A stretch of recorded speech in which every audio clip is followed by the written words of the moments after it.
Flightless Bird is brought to you by BetterHelp.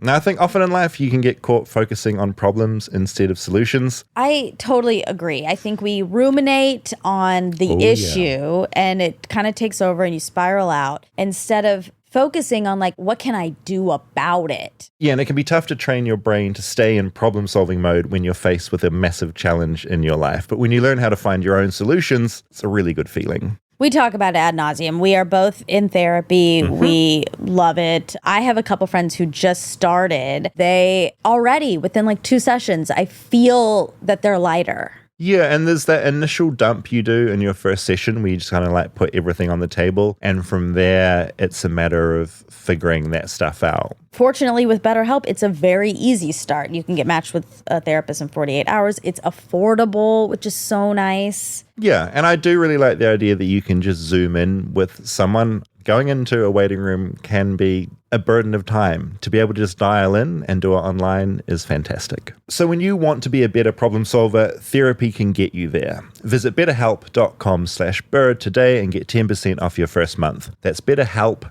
betterhelp.com/bird. Hi, I'm David Farrier, a New Zealander who accidentally got stuck in America, and I want to find out what makes this country tick. Now, back home in New Zealand, we're obsessed with cricket. Southey, 3 to tie, 4 to win. Sharma on strike. He hits big. He hits too big. He's done it. You don't really have cricket in America. There are no wickets and stumps, innings or overs. No, the closest thing you have to a real sport is baseball. A confusing game involving fastballs and fly balls, bunting and home runs. Baseball is the third biggest sport here in America, following basketball and football, which sits comfortably at number 1. Around 16 million Americans play baseball in some kind of organized fashion, and worldwide it has about 500 million fans. Now, 500 million fans sounds like a lot until you consider cricket, which has 2.5 billion fans globally. But I have to stop thinking like this. I'm in America, land of the free, home of the brave, and I'm surrounded by 16 million baseball fans. I live here now. I need to fit in. I need to love baseball, or at least understand it. So grab those gloves, or mitts, I think you call them, maybe get a bat, and head out onto that field, because this is the baseball episode. Flightless, flightless. Flightless bird, touchdown in America. I'm a flightless bird, touchdown in America. Okay, well, my dad will be very happy to hear those stats on cricket because he played cricket as a young boy. Well, he thinks he played cricket. That was just part of the sim. You know, like he's been implanted with that memory, but he hasn't really played. But he believes he did. Did you absorb any of that in your childhood? Did you ever watch cricket or anything like that? No. Is it even on American TV? I don't think so. You have so many channels, or I don't know, channel's still a thing, so many internet sites. There must be cricket somewhere. But I'm yet to walk into an American house and see anyone watching cricket, ever. It's kind of true. I wonder why we swayed away from it. I guess we were like, look, maybe we're not that good at this, so we're going to invent a sport. We're just going to do this thing. It's invented here, right? Baseball? It had its origins in the UK, but it became baseball here. I always like to claim that things came from the UK. But origins are all there, but we'll get to that. We'll get to that in the documentary. Okay. Just out of curiosity, where do you sit in your enthusiasm of baseball? I love going to baseball games. How many games would you say you've been to ballpark? In my life? It's a good pun. 20? 20? Maybe more. I used to go in Atlanta a lot. Mm-hmm. Braves. Go Braves. Mm-hmm. They won the World Series, so just saying. That's cool. So I won the World Series. Of course you won. Of course you did. No, yeah. Oh, God, is it bad? What? The sound? It's fine. What is that? Is that a leaf blower? I think so. Okay, so I was actually going to raise this with you. I've got a list of episodes for this podcast that I'm not sure are worth diving into. Okay. And I've been doing some recording and this came up and I want to know if this plagues all of us. This is outside my window. Okay.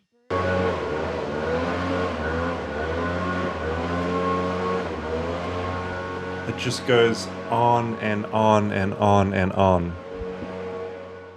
Yeah, I've been recording these leaf blowers for the last couple of months because sometimes I'll go to write these episodes or I'll be recording the voiceover at my little apartment. Yeah. And all I hear is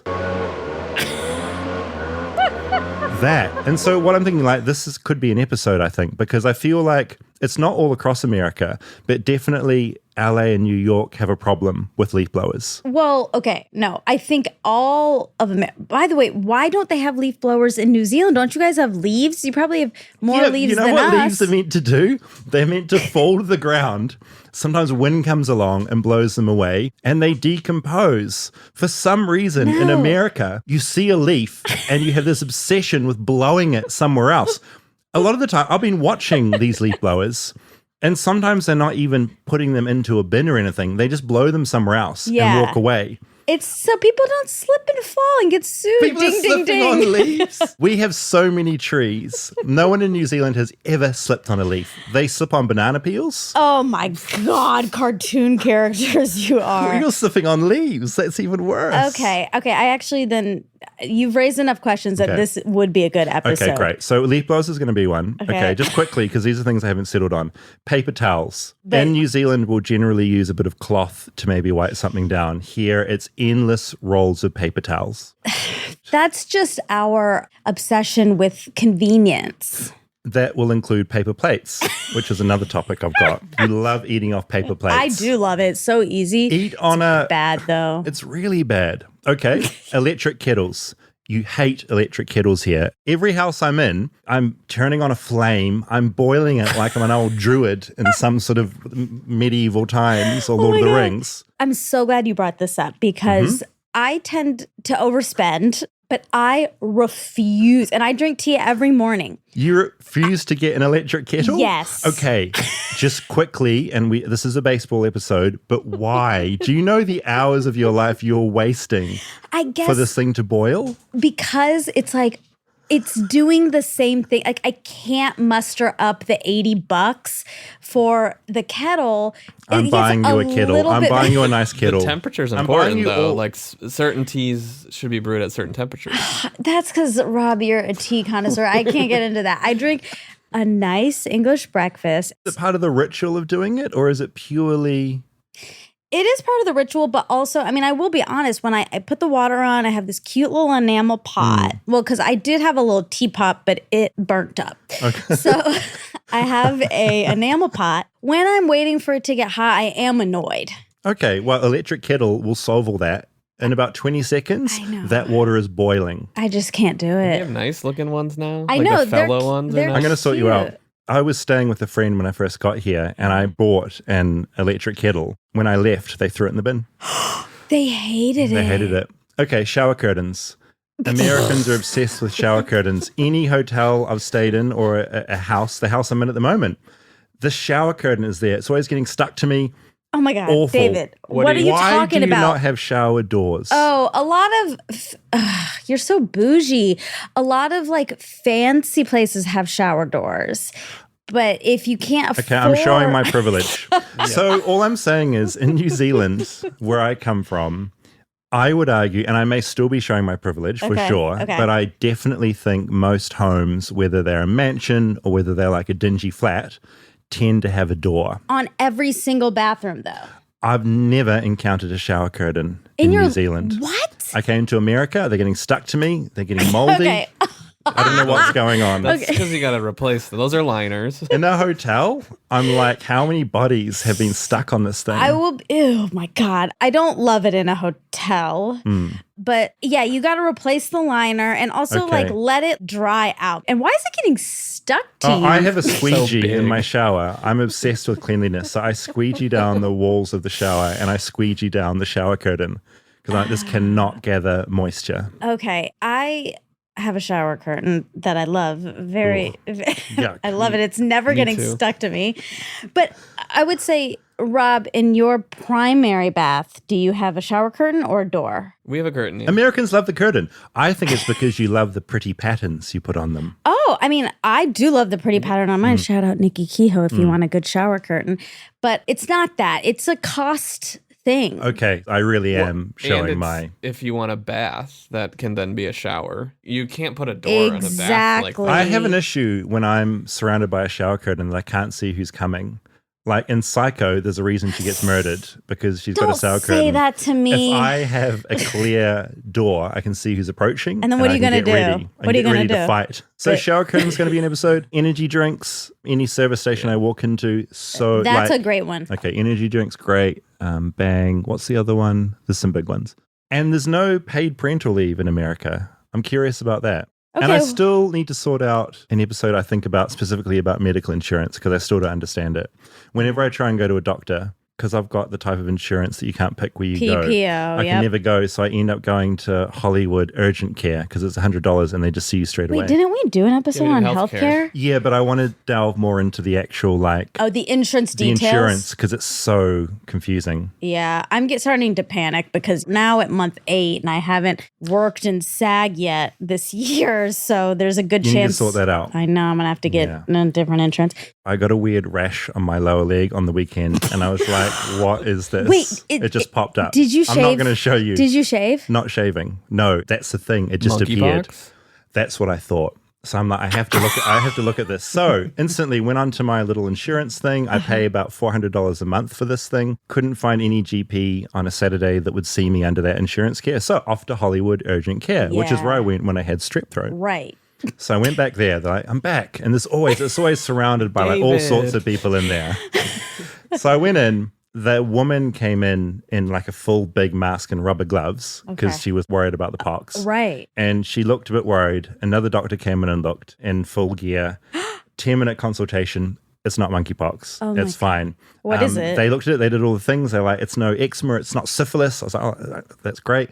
It's just a heat rash because it's so hot. Oh, yeah. And you've been walking a lot and probably your shorts are doing Shorts it. are probably rubbing away. Okay, this is why you need to get back into your Viore. Exactly. Yeah. I've got to get into those shorts. They're not going to rub.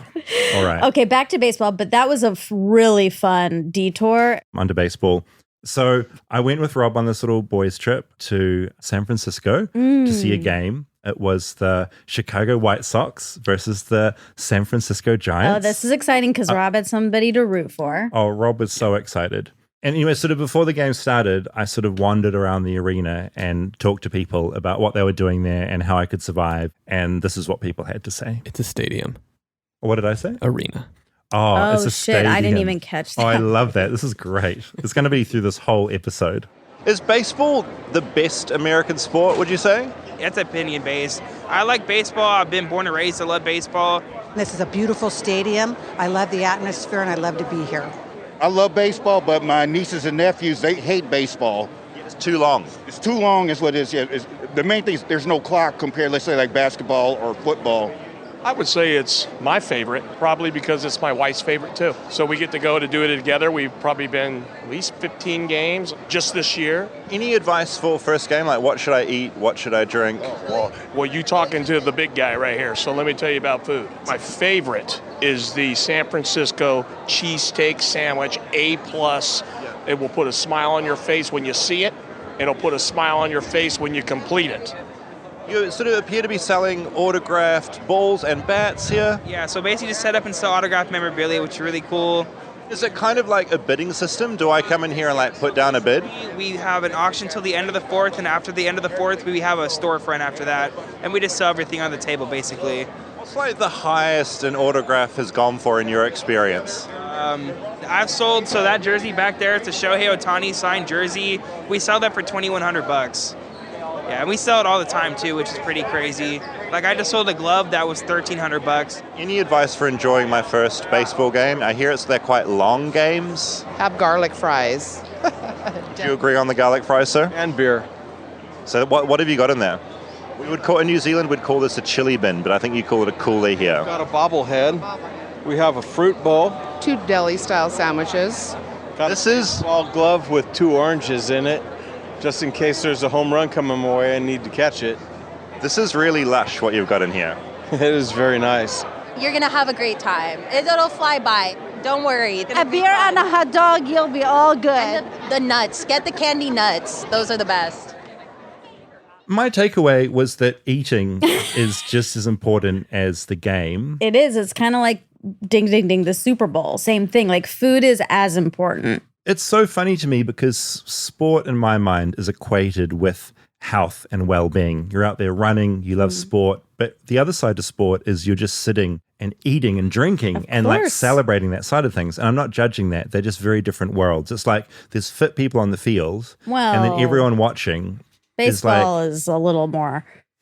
That's an interesting thing. And I get into this because it's the one sport where you don't necessarily have to be fully in shape. Yeah, there are these all sorts of body types out there on the field. So I was just on my way back from New York and on my way home, Waze, which I don't normally take. Ooh, maybe that could be an episode, Waze. What's that? It's a maps app. Oh, okay. And you use that instead of Google Maps? A lot of people do. I don't use it, but most people do. They think it's the fastest one, but it sometimes takes you like really, really weird places. Anyway. Okay, I'm writing that down. That's another episode. So it took us by Dodger Stadium to come home. The first thing my friend Callie said was, they have a gluten-free Dodger dog. Yum. I know. She has celiac. So it was like the first thing when you drive past the stadium is about the food. Wow, that's the first thing that jumps out. Yeah. I mean, there was a lot of food there. I ate a lot of food. And I think Rob and I, we both ate a lot, didn't we? Yeah, we did. What'd you get? We got garlic fries, or Rob got them and I stole them. Okay. I really liked the hot dogs. Yeah, I got one staple. horrible one that was like pre-wrapped, awful. Oh. Then I found another one which was freshly cooked, and that was a complete delight. Interesting. Just a different stand was serving a different stand. type. You got to look around. You got to walk around. Oh my God. And I did get a bit bored of some of the games, and so I did do a lot of walking. But maybe we should just crack into a little documentary. Because I like to think that I learned something and maybe can teach you something about baseball. I'd love to hear it. I'm about to watch my first ever baseball game, and I've already messed it up. I was struggling so much with a foot-long hot dog and this recording gear, I temporarily forgot I had to stand up when the anthem started. Realizing my mistake, I stood up before making mistake number 2. My hands still full, I forgot to take my hat off for about the first 20 seconds of the anthem. Remove my passport and put me back on the boat. I'm a bad American. Earlier that day, I'd arrived in San Francisco's Oracle Park with my producer Rob. The stadium's right by the ocean and seats just over 42,000 people. Rob is a giant baseball fan, so unlike me, knows this game inside out. We'd come to the home of the San Francisco Giants as they prepared to take on the Chicago White Sox. I was here to get schooled in baseball. How are you feeling right now, David? I just don't like it when I don't know what's about to happen, and it feels like things are about to happen that I don't know about. Yeah, it's like going to the dentist and seeing like all those utensils on the tray. And I see a bat, I see just a lot of gear, which is concerning. I meet the man who's about to be my teacher. My name's Kai Correa, and I'm the bench coach here for the San Francisco Giants. What does it mean to be a bench coach? Are there different sorts of coaches? Yeah, so every staff in the major leagues has a variety of assistant coaches that assist the manager. You can have hitting coaches, you can have pitching coaches, you can have a bullpen coach, and the bench coach just kind of assists the manager in game with strategy, does some day-to-day scheduling, and then my area of expertise, or what I coach primarily, is defense. All right, so head over there. Kai gestures to the field and hands me a glove before firing up what I think is a ball machine. He says he's going to shoot me some ground balls. Whatever the heck ground balls are. I feel worried. This machine's whirring up. It's a lot of noise. Oh, fuck! It's so fast! I'm standing about 20 meters away. It's about 65 feet. And these very hard baseballs are hurtling towards me. I thought having them rolling along the ground would make it easier, but I'm still scared of them. All right, get lower, get lower. Yeah, I'm ready. There we go. Spread your feet out. Spread your feet out wide. Yeah, they're wide. There you go. Oh, Jesus. The reaction times are very slow, as you may have noticed. I'm terrible and flummoxed. If it does hit you, like, what's the worst thing a ball like that can do to you? It could, like, break your body. Yeah, you could break a bone or have a severe bruise. It's at this point Kai reveals he's just been hitting me foam balls. I want to sink into the ground. Bury me right here now, under that pitching mound. Make it quick. Producer Rob steps in. He actually manages to catch some balls. Well, all of the balls, to be precise. What do you think of Rob's skill level from the short amount of time you've spent with him? Well, I think it's all about perspective, and relative to you, he's quite the fielder. If you could describe your coaching style, what's your vibe? My vibe is pretty attention to detail and preparation driven. So it's a lot about consuming information and film ahead of time and then giving it to the players in the form of a resource. The fun thing about professional baseball, unlike other professional sports, is there are 162 games spread out over the course of 180 nights. And so each one is important and each one feels like there's some substantive gravity to them. But in actuality, good baseball teams are about performing over time in a larger sample size. I feel like when you compare it with football, which is barely any games a year in comparison, you guys are much less lazy than football. Like, you're busy. Yeah, I'm not sure if I would use the word lazy, but they play 16 games over the course of their season, right? Yeah. So we play 10 times more games. And so 10 games are equivalent to one game in regard to the impact on the total winning percentage. I suppose football involves a lot more collisions, so it's probably important football players aren't playing 162 games a year. That's not to say there aren't injuries in baseball as well. What's the most horrific thing you've seen out there on the field? The toughest thing is when you're standing in the dugout and you watch two players collide, running full speed, because they can't see each other, they're focused on the ball, and it's like a car accident and you know what's going to happen. Right, from afar, you can see their trajectories lining up, and then bingo. So that's the worst thing that can happen for me out here. I type horrific baseball collisions into Google and find that, yeah, there are a lot of horrific baseball collisions. When your eyes are focused on the sky while you sprint your heart out, disasters are bound to happen. Shallow center. Oh, look out! Oh, no. Something I find sort of amazing about baseball is how players are always getting better. That's partly down to training, but it's also down to data. So the physical movements, right? The new technology tracks the way the ball flies through the air when a pitcher throws it. It tracks the bat. It tracks the center of mass of each of the defenders as they hope to complete a play. And in addition to that, there's data now that informs us about matchups and what pitcher or what pitch would be good against a specific batter. And so all of those things kind of get boiled down to each decision that is made in a game. And so I think if you imagine baseball as continuous movement in regard to strategy, it becomes more exciting. And then I think baseball is an amazing social sport. It allows for discussion and argument and second guessing between action. That is also what makes it great to be consumed by a fan. The other thing I associate baseball with is drama. I feel like baseball is the sport where entire teams get furious, all storming the field at once to scream and punch and shout. And the benches have cleared.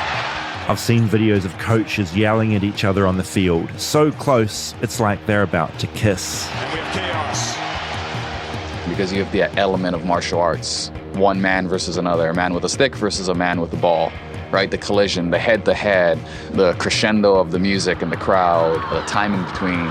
So that drama makes it really theatric. The other thing, like, speaking of drama, I feel like of any sports I've watched, people lose it. If they get angry and stuff, people are down here, I feel like they're throwing things onto the field. It gets chaotic. Without question, because when you think about basketball or football, you can say, hey, you dropped that one, throw it to me again, throw it to me next time. Hey, I missed that shot, but I'm going to have an opportunity to redemption. Yeah. That redemption is within my control.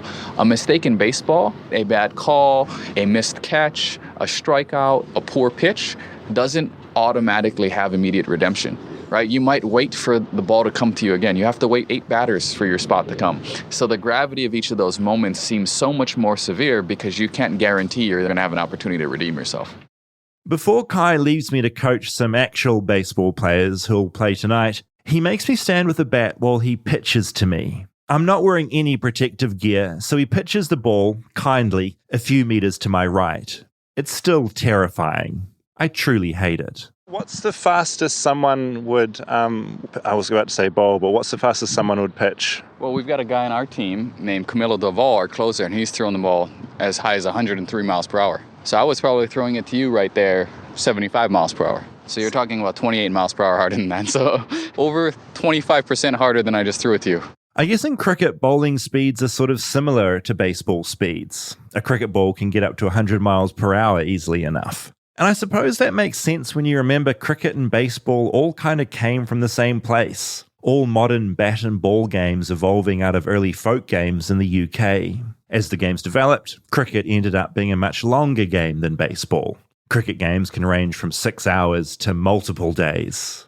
By the mid-18th century, a game popped up in the south of England that involved pitching a ball and then running a circuit of bases. This used to be called goal ball, round ball, and my favourite, fetch catch. Eventually, as things were refined, fetch catch became baseball.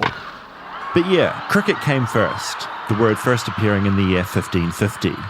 The word baseball was first recorded 150 years later in the year 1700. Do you think cricket will ever take off in the United States, or is it just destined to fail? You never say never, but I think the similarities to baseball are one of the limiting factors. In the same way that countries that are dominated by cricket, baseball hasn't taken off. Before I leave, Kai, there's one final humiliation. I'd put my microphone down, but alas, it picked things up anyway. Yeah, what's your favorite baseball film? Yeah. Favorite baseball? Well, I watched Friday Night Lights. It's like a series.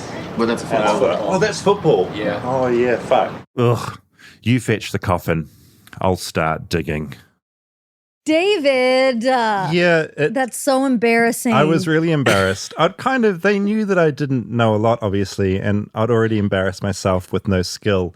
But then to also not even know what a TV show is. You barely even knew Friday Night Lights was about football. I'm surprised that's now your go-to I think anyone mentions your favorite sports show, I'm like, Friday Night Lights. Wait a minute. I can't believe it's taken me this long to even bring this up, and I'm so disappointed. Why didn't you say Moneyball? I haven't seen Moneyball. You cut it out, but you went on about how cinematic baseball was for a little while, and then you gave Friday Night Lights as your example. Oh my God. I try and fit in. That's the trouble with the show. I don't know anything. That's the problem. I'm throwing in. I'm flummoxed. I don't know what's happening.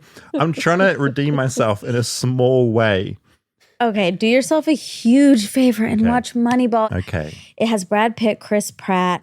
I would have loved if you would have interviewed one of those two people for this because they have a lot of insight. I saw on the home edit, Chris Pratt still has his baseball bat from that movie. Yeah. Okay. It's about the statistics, isn't it? And the analysis. And the math of it. It is such a good movie. I watched it 42 times in the last 2 months. I promise I'm going to watch that film. I should have watched it before I did this. You really should have. It would have given you a flittery feeling about baseball. I mean, I felt lucky going because even though I struggled to get enthusiastic, I had Rob by my side the whole time. Oh, but Rob's a rascal. I'm surprised he didn't whisper in your ear, Friday Night Lights. No, he's always out to embarrass me all the time. That's all he does. Also, I don't like that you keep reiterating that it's a British sport.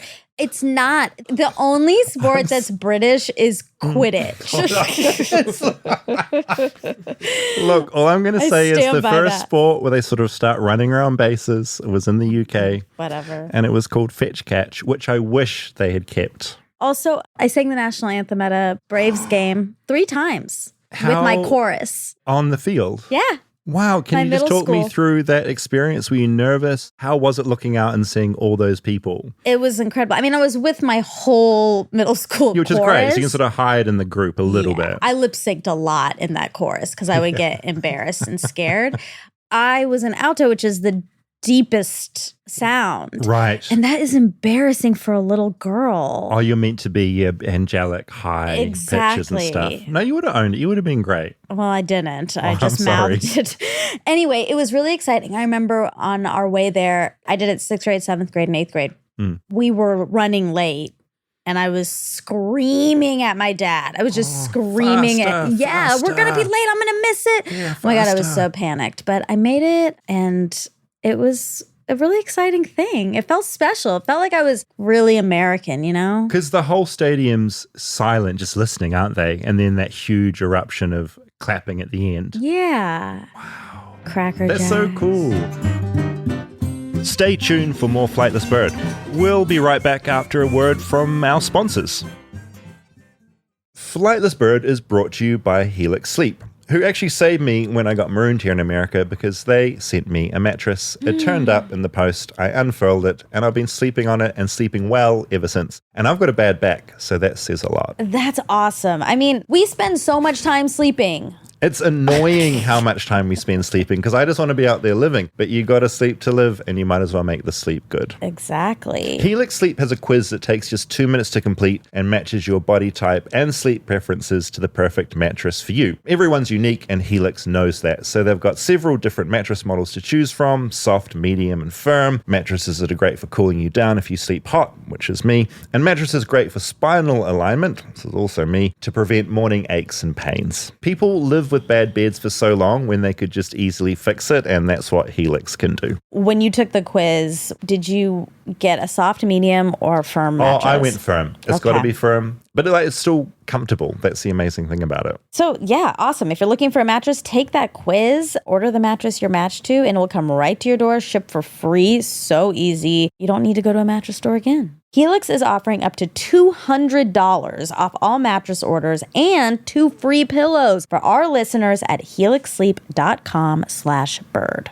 Flightless Bird is brought to you by Masterclass. I've recently got on Masterclass because my friend in New Zealand, Eddie, swore by it. Yeah. And now I'm on there, I understand why it is so good. You basically have access to the world's best experts about the thing you want to learn about. It's pretty phenomenal. I love it too. It's such a great platform because they've pulled like literally the best person in each field. Oh, you like Stranger Things? You can just go and watch a Masterclass by the Duffer Brothers. It's amazing. You learn from the best of the best. You can learn about graphic design from David Carson, who's basically a designer who designed all my favorite album covers in the 90s. And with over 100 classes from a range of world-class instructors, that thing you've always wanted to do is closer than you think. So awesome. The classes aren't all that long. You can get like good nuggets of information in 10-minute periods. So you can come in and out, and it's just awesome. And going back to the Duffer Brothers again, I don't know how to create a fictional bit of storytelling because I only work in documentary, but I feel in starting my Duffer Brothers class, I feel like I'm beginning to finally get an indication of how you actually create something like Stranger Things, which I never thought I would get to do. So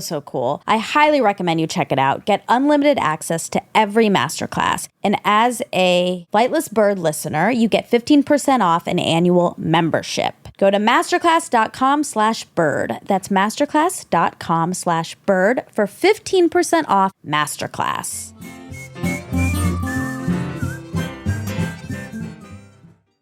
I hope I get to sing the national anthem on a field sometime while I live here. Do you want to do it right now? Absolutely not. I think it's time to get back into this documentary. I've got so much more to learn. Okay. Players are starting to arrive. I meet up with Logan Webb, who claims he's a pitcher for the San Francisco Giants. I'm a pitcher for the San Francisco Giants. I look to Rob for confirmation. He nods. This is my man. Logan is only 25, a spring chicken. I always assume any athlete is at least in their 30s. But of course, they're always way younger than me. Are the Giants a good team? Yes, they are. Yeah, we're a good team. Logan got drafted 8 years ago and made his major league debut in 2019. He's now a starting pitcher for the Giants. What's it like to get drafted? Is that like, yes, finally, this is it. This is the moment. Oh, yeah. For me, it was my high school graduation. That's insane. Yeah, it was a great day, and I was just super excited. Yeah, it was like, fuck yeah, you know what I mean? No, I don't know what you mean, but I kind of feel like I sort of grasp it slightly. Yeah. It's exactly what fuck yeah means, you know what I mean? How did you know, like, you were a good... Is it throwing or pitching? What do you call it? Pitching. How did you know you were a good pitcher? When I was young, just played baseball, and my arm was always pretty good. And so usually when you're younger and the coaches see that a kid has a good arm, they'll just kind of say, hey, try out pitching. When I was at school, I never had a coach tell me anything. I guess mostly I was trying to avoid doing physical education at all, or whatever you call it here in America, gym class or something. I always found it quite shocking. 1 second you're in school uniform sitting at a desk writing notes. Then for 1 hour a day you're thrown into these tiny shorts and a t-shirt and sent out to engage in physical battle with your fellow students. Then after that, you cover up all your body odor with some foul deodorant, change back into your uniform, and go back to maths class, or maybe take some history. Logan says that part of the reason baseball players are pitching harder and hitting faster is that kids are getting into sport way earlier now. Kids at younger ages are learning the right mechanics to throw. And also, I think kids are getting into weight rooms now at the age of 12, whereas I don't think people were doing that back then. I wasn't doing that at 12, I can assure you of that. I wasn't even doing that at 12. I think I started lifting weights when I was like 15, and I know where I work out now, I got like 12-year-olds in there, and they're talking shit to me and like calling me out, you know, throwing as hard as me. I'm like, what the fuck? It's like bullying you at the gym. Yeah, they're like, you know, you're 25 years old, I'm 12, and I throw as hard as you do. This is bullshit. It strikes me that Logan's life is all about pitching. It's his one big thing. He tells me that even if he wanted to bat, it's no longer even allowed. Not just him, apparently in professional baseball, pitchers can't bat anymore. Unfortunately, no. We got the hit last year, but this year we're not. They took it out. They took it out of the rules or something? Yeah, so it's called a designated hitter. He hits for the pitchers now instead of the pitchers hitting for themselves. Why did they change the rule? Because pitchers were not good at hitting. It was just a disaster up there. It was just... Yes, but that was the most fun, though. It's like if a pitcher went up there and they got like a base hit or a home run, it was like, holy shit. The crowd would go crazy, but they took that away, unfortunately. So the day I pitch, I do the exact same thing at the exact same time every single time. I have 3 Red Bulls the day I pitch. So like right when I get to the field, I have a Red Bull. 2 hours before the game, I have another Red Bull.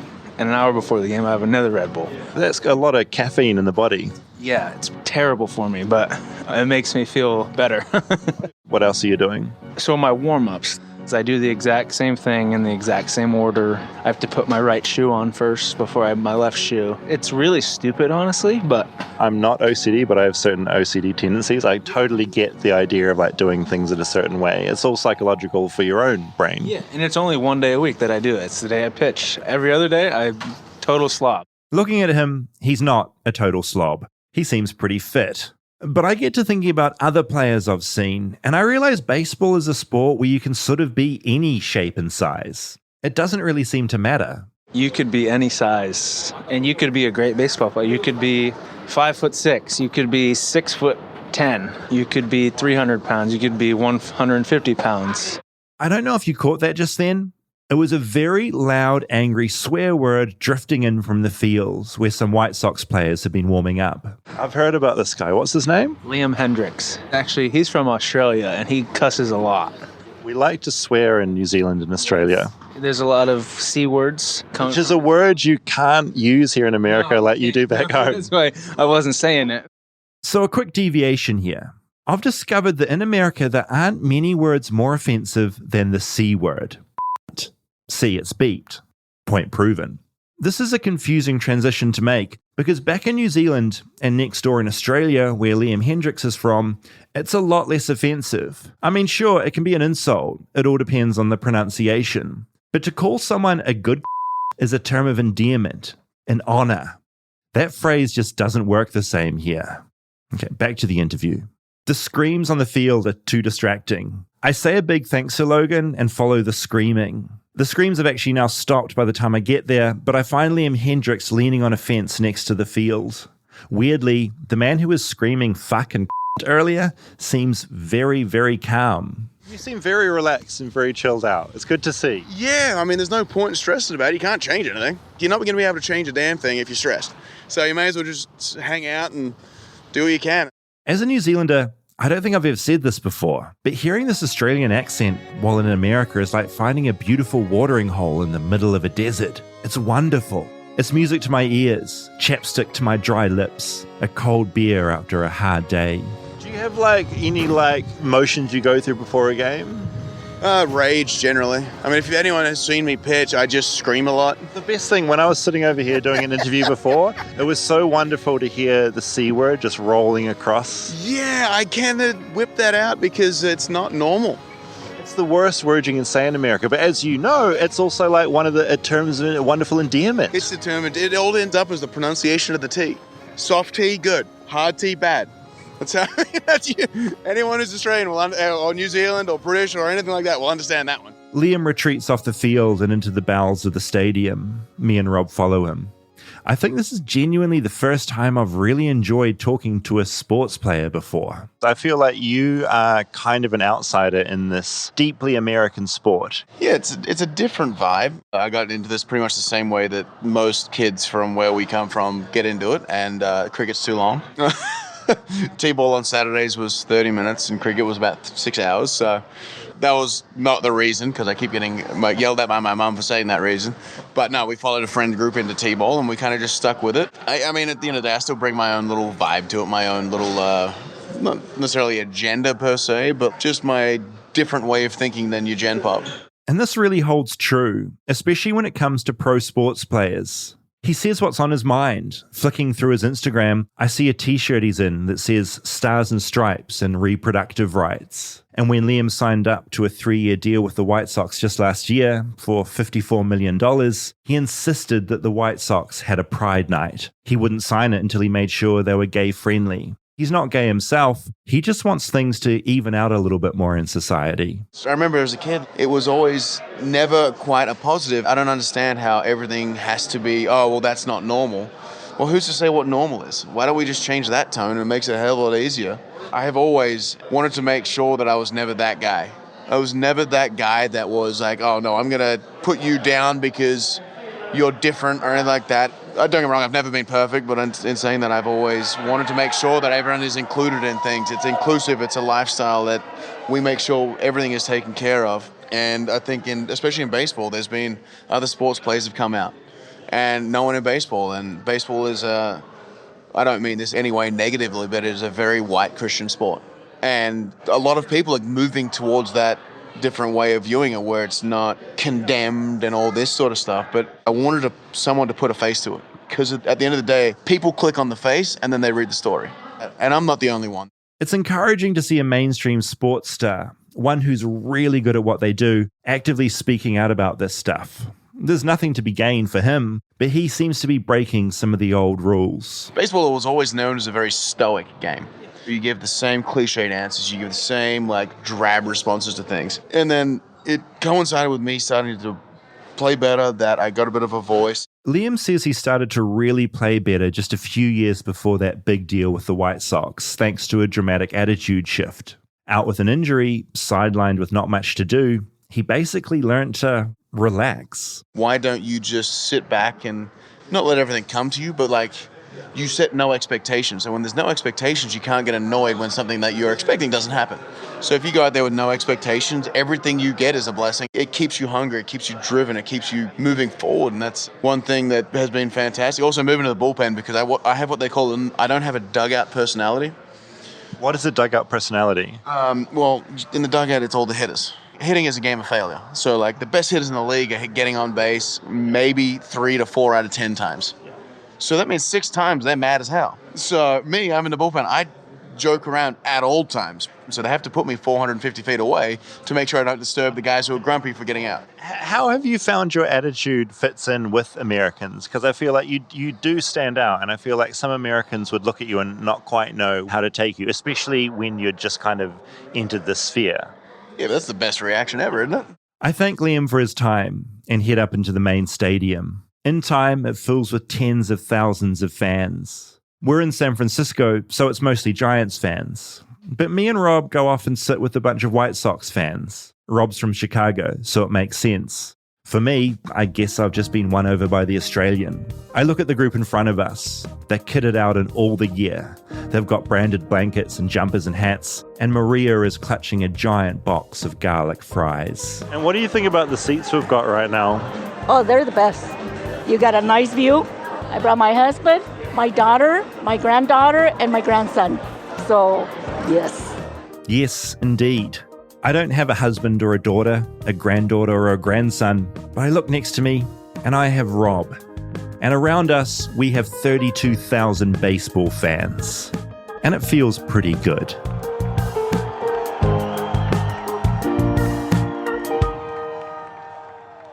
I really enjoyed watching your face the second Liam Hendriks came on and started talking in his accent and I was talking in my accent. It was jarring because I think Totally. he sounds not all That's pure Australian. It is? Yeah, that's a really intense Australian accent. And saying that, look, maybe I'm talking out my ass. Maybe there's a bit of American in there. What do you think, It sounded Rob? like almost Southern. It was pretty Australian. Yeah, it's like, in my mind, that's pure Australian. Wow. It's like pure, unadulterated Aussie. That's really interesting. I was like, oh, he's picked up a Southern accent, an American Southern accent, but then the Australian's like peeping in.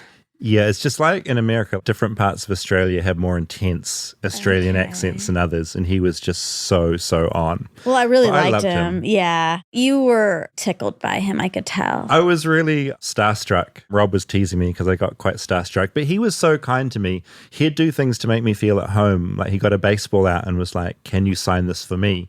Aww. And stuff like that. So he sort of treated me like a big baby. Oh, and sort of adopted me, which is my favorite thing. You better have signed it Cinnamon.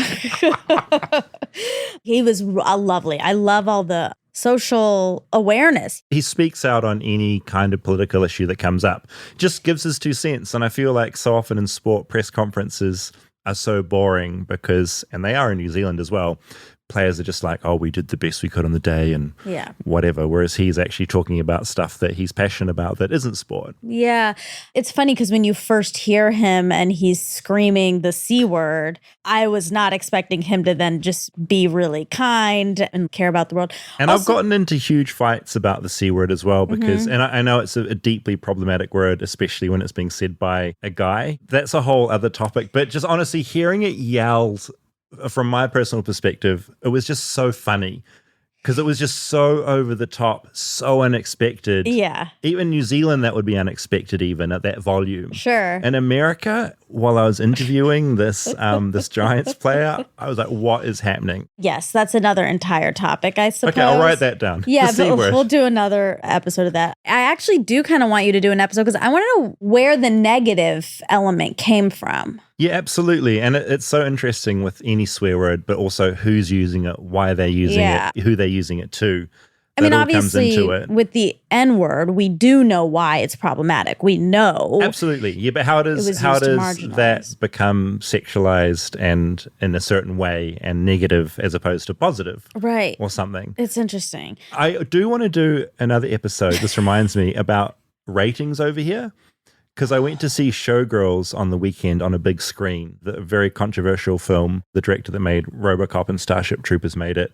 A lot of nudity. Sure. It was NC-17, which I didn't realize was different to R. Yes. And as a young person, I guess a teenager, you're not allowed to go even if you have an adult with you. You've got to be 17 and up to see it. Yeah. That blew my mind. Yeah, I know. I mean, maybe people don't go to the movies anymore, so people aren't sneaking into theaters and stuff. I don't know how the rating system kind of works here, but I want to learn. I mean, I wonder how many movies are still getting that rating. I feel like it's dropped off like crazy. I also feel it's funny because films would get such intense ratings, and then you're watching Netflix now, which is open to everyone. I'm like, this is ridiculous what I'm watching. Anyone could be watching this. Oh my God. Speaking of, I was on the plane and I watched Worst Person in the World. Oh, Worst Person in the World, an incredible film. Oh my God, it was good. But also, there is a lot of nudity. Who was next to you and who was behind you looking through the cracks? So I didn't know it was going to be that intense. And all of a sudden,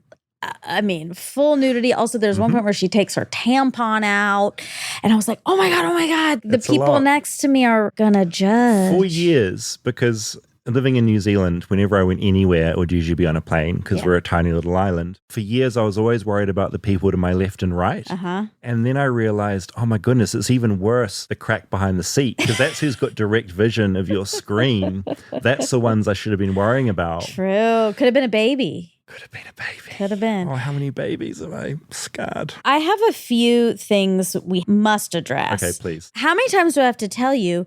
It's math singular. Am I still saying it? You said maths class again. Oh no. I'm yeah. So, okay. Writing that down like the sports math class. Okay, math class. And since last time we were talking about things you say a little wrong, one popped up. Oh my God. In America, we would say debut, not debut.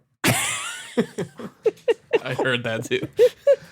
I mean, I worry about this stuff because chances are I'm also saying it incorrectly in New Zealand. Well, I don't know. I don't want to say that because we have to get another Kiwi on to corroborate.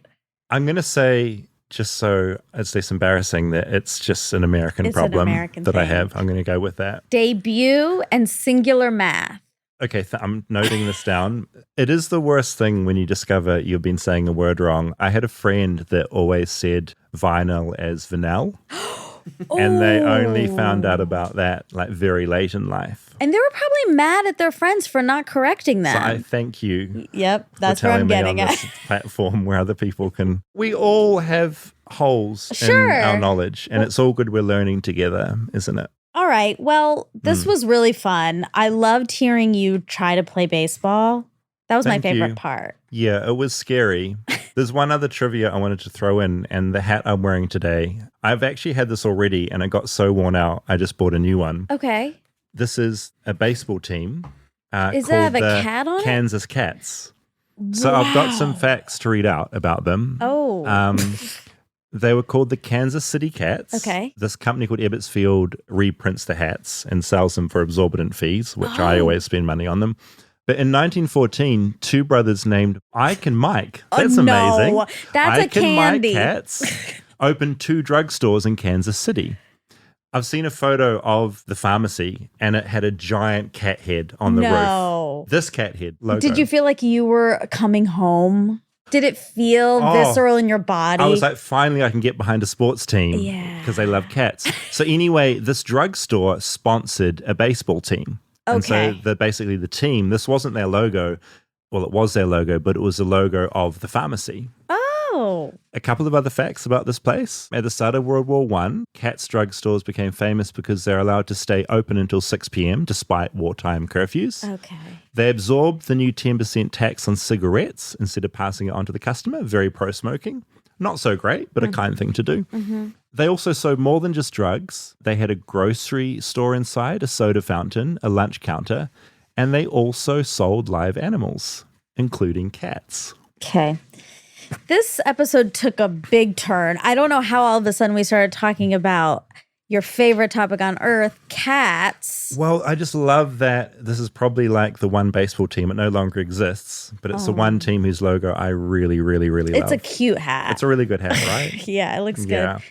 Yeah. One final fact. Cat's Drugstore was one of the first sit-ins during the Civil Rights Movement. Oh, okay. Okay. I'm on board now. It was sold in 1971 to Skaggs Drug Company, which eventually merged with Osco Drugs, which eventually merged with CVS. Okay. I like CVS. Yeah. Do you want to tell people just really quickly your journey with your cat? I found this little cat in the hallway in my building. I had it for a weekend because I couldn't find where it lived. I had it for 2 days, and then I went and knocked on all the doors in my apartment block again. There's probably about 45 doors. Wow. I found the owner. Yeah. Sort of an old man. I say old, sort of 60s. I'll probably be 60 soon, not that old. Weirdly, didn't seem that grateful to me for returning his tiny kitten that had somehow escaped. He just said, "That's my cat," took it, and sort of shut the door. Okay, that sounds like Mr. Heckles from Friends. It was so strange. This reminds me, Friends, Rob, who was the player? His walk-in music onto the fields was the Friends theme song. It was Flores on the Giants. Right. Wilmer Flores. So we'd be watching this game, and just randomly this Friends theme song was playing. And eventually I said, "Why is this happening?" And Rob explained it to me. Well, I fucking love it. And Rob sent me and Dax a video of it or something. Yeah. And acting like we were going to be appalled. I'm like, do you even know me? I love this. And this is the best thing ever. This is the best thing. I love him. He loves Friends. Yeah, there are so many funny little things. Some of the songs they'd sing, there'd be little catchphrases and catch songs. And it was all a mystery to me, but suddenly the whole crowd would be chanting or singing. And it's a real crowd favorite, isn't it? Baseball. It really is. Oh my gosh. Yeah. On the Jumbotron screen, did they have the games? At the Brave Stadium, they have games where there's a picture of 3 cups, and you see that there's a dice under one cup, and then it moves super, super, super quick, and you're trying to figure out where the dice is. Yeah, it's so fun. So it's like you're watching little magic tricks. Yes. If you don't want to watch the game. I love magic. I love that. Well, it's not instead of the game, it's in between. Oh, in between. Imagine if they just put magic tricks up on the screen during the entire game. I would just be staring at that the entire time. Okay, well, I think Baseball. you got a little more American, but then you backtrack because you mainly made this episode about an Australian. I did. And I also mucked up, not on purpose, not taking my hat off at the anthem, which was a real muck up. Uh-huh. So I think I might have actually gone backwards. And you said Friday Night Lights, and you... Yeah, and I was You bad. said cricket a lot of times in this episode. I think I've gone backwards. Yeah. All right. Well, we have a lot more to go. Thanks, Monica. And thanks for correcting my errors. Try it. Try saying it. Say it. Math. Cinnamon's learning. He is.